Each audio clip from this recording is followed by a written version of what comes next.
Bismillahirrahmanirrahim. Assalamualaikum warahmatullahi wabarakatuh. Innalhamdulillah, amma ba'du. Selamat datang di hari ke-23 program 30 hari 30 kita bersama Item Production. Bagaimana kabarnya teman-teman di hari ke-23 ini? Semoga semuanya lancar puasanya. Berkah, gue nggak akan bosen untuk mengajak kalian selalu berbuat kebaikan, mencari keridhaan Allah Subhanahu Wa Taala di bulan Ramadan ini. Ya, sebentar lagi kita udah masuk akhir nih, kita udah masuk garis finish nih. Ibarat kata kalau misalnya kita maraton, kita tuh udah di kilometer 41, ya, bentar lagi masuk kilometer 42. Ya, jadi sabar, ya, tetap mencari keriduannya, tetap berbuat kebaikan, tetap ambil nilai positif dari bulan Ramadan ini. Ya, hari ini gue akan bercerita tentang seorang tokoh yang unik, ya.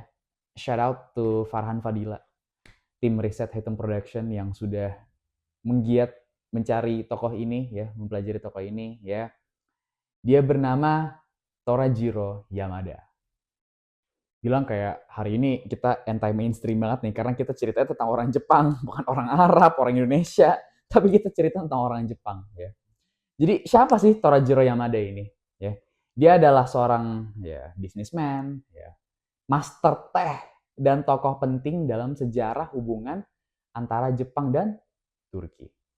Berkat dedikasi seorang Torajiro Yamada yang sangat luar biasa, ya, ia tidak hanya memperkenalkan budaya Jepang di Turki, tapi juga memainkan peran utama dalam mempererat hubungan antar kedua negara.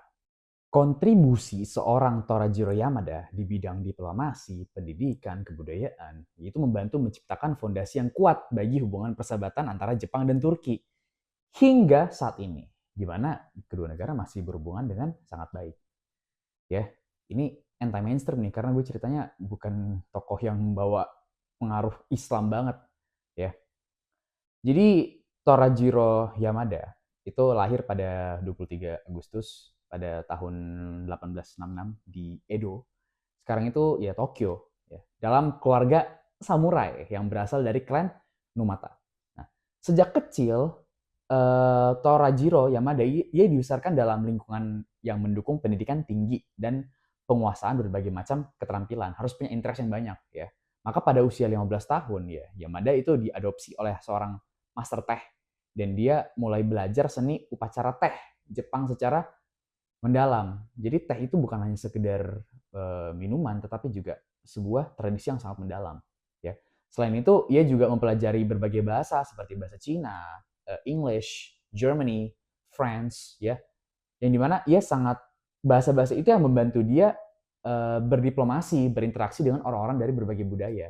Ini keunggulan dia mempelajari berbagai macam bahasa. Kalau kita berbicara tentang Torajiro Yamada, maka tidak akan jauh dari kecelakaan kapal Ertugrul dan hubungannya dengan Turki. Ya, jadi pada tahun 1889 itu ada kapal perang Turki. Ertugrul itu tenggelam di perairan Jepang, menyebabkan lebih dari 500 orang tewas. Yamada merasa tergerak untuk membantu keluarga korban.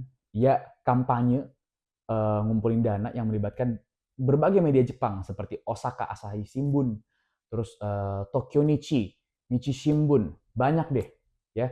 Berhasil mengumpulkan 5.000 yen. Ya, dulu mah gede banget tuh. Disumbangkan ke Turki sebagai bentuk solidaritas, ya.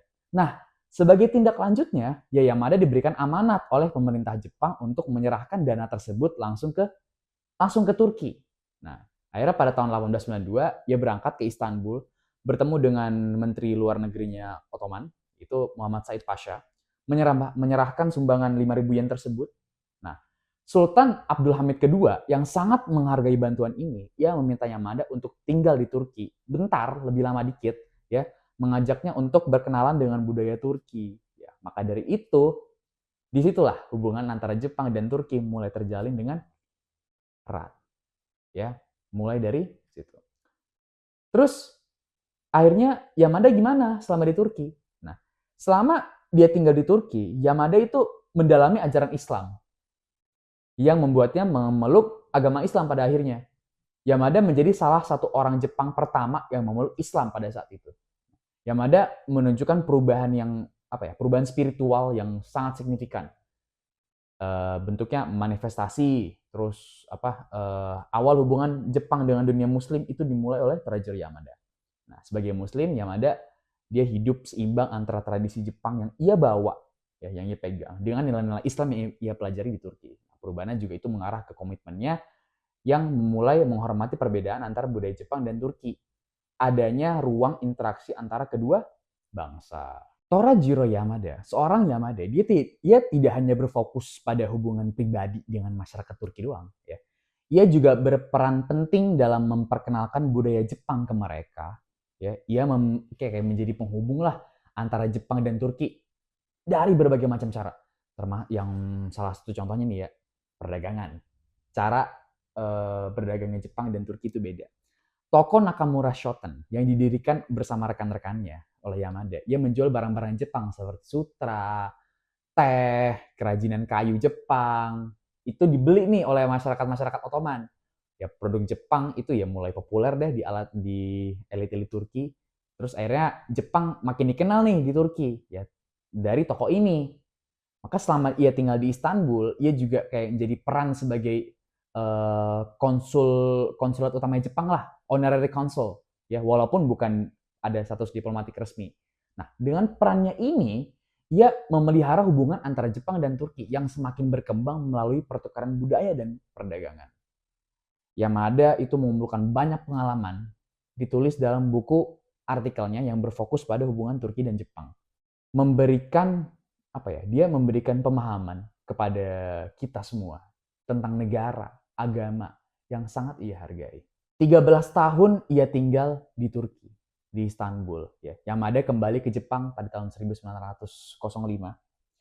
Di Jepang, ia melanjutkan karirnya sebagai master upacara teh dan mengajarkan seni teh melalui sekolah Yamada Soyu. Selain itu, Yamada juga dia kayak nulis banyak buku yang bertujuan memperkenalkan Turki dan Islam kepada masyarakat Jepang. Salah satu karya pentingnya itu adalah Torukogakan, atau kalau misalnya bahasa Inggrisnya itu di buku bahasa Inggrisnya itu A Pictorial Reflection of Turkey yang diterbitkan pada tahun 1911. Nah, dalam buku ini ia menggambarkan Istanbul dan mengupas tentang kehidupan masyarakat Turki serta agama Islam dengan tujuan untuk memberikan pemahaman yang lebih baik kepada masyarakat Jepang. Gitu. Pada tahun 31 ia kembali lagi mengunjungi Turki di mana ia bertemu dengan Mustafa Ataturk yang memperkuat hubungan antar kedua negara. Ya, semakin kesini semakin damai. Ya, akhirnya ia meninggal pada tahun 57 setelah menulis autobiografinya yang berjudul Shingetsu. Ya. Torajiro Yamada ini adalah orang yang sangat berpengaruh antar hubungan diplomatik antara Turki dan Jepang. Ya. Banyak sekali praktik diplomasi yang sangat bermanfaat jika kita telah lebih dalam lagi sejarahnya. Ya. Bukan hanya sekedar dua negara ingin berhubungan baik ya, tapi ada siapa di balik latar belakang ini ya. Jika Jepang dan Turki, maka latar belakang adalah Torajiro Yamada. Ya, ia sangat berpengaruh dalam hubungan diplomatik antara Turki dan Jepang. Gimana menurut kalian? Gue kalau misalnya ke Jepang sih, pasti mikirnya cuma samurai, ninja, Naruto, apalagi itu doang ya. Jepang dengan negara yang penuh dengan attitude ya, warga-warganya ramah semua ya. Tapi gue nggak pernah kepikiran tentang Torajiro Yamada. Maka saat ini gue berpikir bahwasanya ia adalah tokoh yang sangat berpengaruh di budaya Jepang dan Islam. Ya, gimana menurut kalian? Suka nggak dengan cerita seorang Torajiro Yamada? Silahkan tulis komentar kalian di kolom bawah. Jangan lupa like, comment, share, and subscribe video ini. Jangan lupa follow semua akun media sosial kami di Hayton Production, Hayton Hub, dan Heyboot untuk produksi foto booth kami. Gue Muhammad Tatsir, pamit undur diri. Kurang lebihnya mohon maaf. Wassalamualaikum warahmatullahi wabarakatuh.